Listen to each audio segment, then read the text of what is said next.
Po, kung ang ating cellphone ay mabagal po ang galaw, kung gagamit po tayo ng halimbawa Messenger o kaya YouTube, kung minsan napakabagal niya, di ba? Ito lang po ang gagawin natin. Kasi ako, nung ako namang problema sa aking cellphone ay pumunta ng siyudad, pumunta ako doon sa mga paggawa ng cellphone. Ang sinisingil sa akin ay nasa 700 yung isa naman di ko alam kung magkano ang sinisingil sa akin kasi hindi na pumunta sa isang paggawa. Kasi sabi ko mabagal ang galaw ng cellphone ko. Iyon pala, ito lang gagawin natin.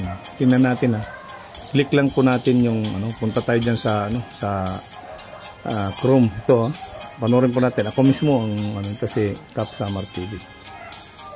Yan, pagka-click natin yan, hanapin po natin yung tatlong tuldok sa taas. Ayun, i-click din natin yung tatlong tuldok sa taas ito. Yan. Yes. Tapos dyan po tayo sa history. Kita po natin sa history. Kaya lang katatanggal ko pa lang yan. Ewan ko meron naman ngayon. Makikita, ayan, meron isa 1, 2, 3, 4, 5, 6. Aalisin po natin, re-remove po natin yan para ang ating cellphone ay magtrabaho po ng maayos. Kumbaga sa tao, hirap siyang huminga dahil po dun sa mga posible magkakaroon siya ng virus dahil sa dami nating ginagamitan ng cellphone. Minsan ito po isa natin. Remove po natin yan. Itong mga remove natin. 1, 2, 3, 4, 5, 6. Pagkatapos back natin. Back uli. Ito panoorin natin. Back. Balik po ulit tayo dun sa tatlong tuldok. Ayan. Punta po tayo sa settings. Click po natin yung settings.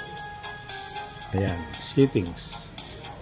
Hanapin po natin yung side setting, scroll natin pataas. Hanapin po natin. Kita natin side setting, medyo lumabo kasi yung camera. Ayan, side setting, click po natin side setting. Punta po tayo sa all site. Sa taas. Ayan, panoorin po maigi Simple lang po ito. Pero makakatulong po ito. Ayan, remove po natin yan. Ayan pindutin po natin. Tapos itong ito, delete and reset. Ayan lang po gagawin natin, pabalik-balik lang hanggang maubos yan. Kasi tinanggalan ko na yan kanina. Meron na naman.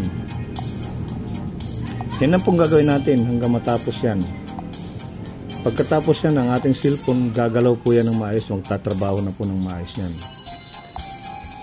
Ayan. Ubusin po natin yan. Dalawa po yung ituturo ko.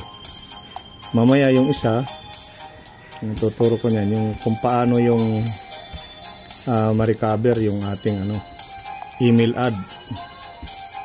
Yung password, nakalimutan na. Dati namumroblema lagi ako sa cellphone ko. Ngayon hindi na. Pinag-aralan ko siya ng paghiga ka, wala kang ginagawa, cellphone. Yan, ito po aalisin po natin yan kasi posibleng may virus yan sa dami niyan. Kuhan lang natin. Sige lang ang yan, pindot. Kasi maalis po yan, mauubos yan. Dami bawat galaw mo na yan, bawat pindot mo ng ganun lang pong gagawin natin hanggang maubos yan. Yan, paubos na. Ilan na lang. Tandaan po natin yan lang po. Yan ang gagawin natin para yung cellphone natin nakakahinga po ng maayos. Ayan, ubos na. Back po tayo. Ayan, wala na. Back. Ayan.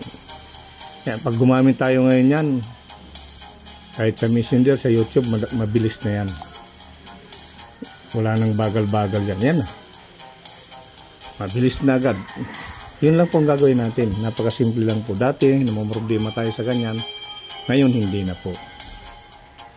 Yan, i-upload ko yun mamaya. At saka dito po sa mga ina-upload ko ng mga videos, kung siyempre itong mga videos ko hindi naman po magaganda, pero inaalok ko lang po sa inyo.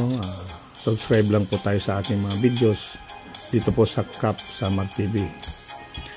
Kasi po ako hindi po ako magaling mag-edit, kaya ngayon pa lang sinasabi ko na sa inyo, tulong nyo na lang sa akin yan.